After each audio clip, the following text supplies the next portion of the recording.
How's it going, assholes? My name is TheStellarJay, and I have finally reached my fucking limit. I was browsing a certain social media website. I don't want to say any names, but just know that the average IQ and girlfriend rates on the platform are not really all that high.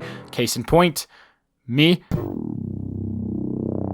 And for what must be the 10 gorillionth time, I see a post like this. I swear to God, motherfuckers will reach the slightest inconvenience in a video game these days and then instantly go to the web to look it up. Okay, look, here's a map of Hollow Knight. The red shaded areas are the places you looked before making this Reddit post. The blue shaded areas are the places you did not check before making this Reddit post. Maybe go look somewhere else. These posts are basically a weekly thing at this point, but the worst ones that I see are these. Late in the game, there's a character that looks like another knight, and it slowly leads you. Sorry, do I need to say spoilers?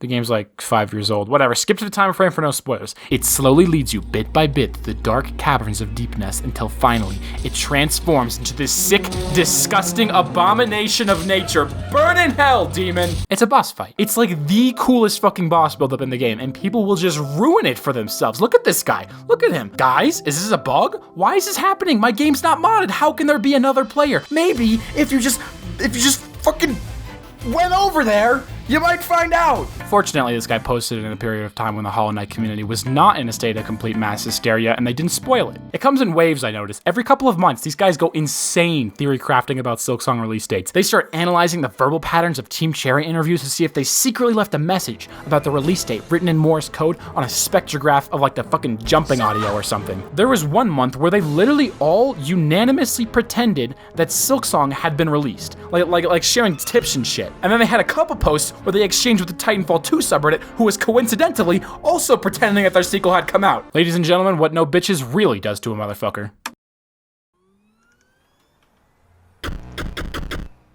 When I loaded up Inscription for the first time and the option for new game was not available, my first thought was not, what the fuck, my game's broken, I downloaded someone else's file, Donald Trump hacked my game at 4 a.m, Inscription subreddit, please help. No, my first thought was, That's what's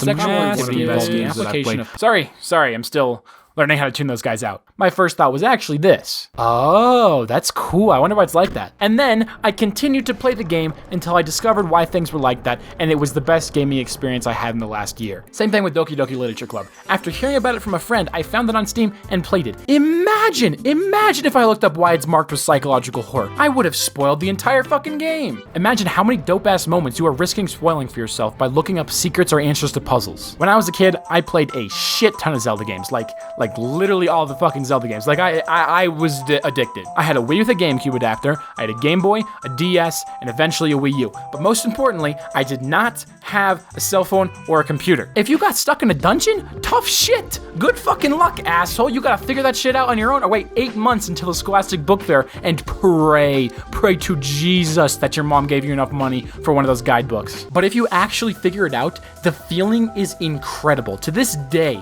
I refuse to look up answers to video game puzzles because it is just more fun to do it yourself. I don't stop there though. When I'm interested in playing a game, I watch one trailer and read some reviews and then nothing else. I learned this through Sekiro Shadows Die Twice. I spoiled the monkey boss for myself by watching a YouTube video, and I wish I could have let myself been surprised by that. Thankfully, that game was filled to the fucking brim with dope ass shit, so it didn't matter. But listen, Breath of the Wild, Bendy and the Ink Machine, Doki Doki Literature Club, Portal 2, Hollow Knight, Inscription, Little Nightmares, Undertale, Sekiro, Superhot. If by some miracle you haven't had these games spoiled for you, do yourself a favor and play them completely blind. You will experience some of the finest storytelling and gameplay available on the market. So what I'm trying to say with this video, guys, is that I find games much more enjoyable if I forego looking things up, and maybe you will too. And also, if anyone knows a psychiatrist or a therapist, please send them to the Hollow Knight and or Titanfall subreddits. Okay, bye!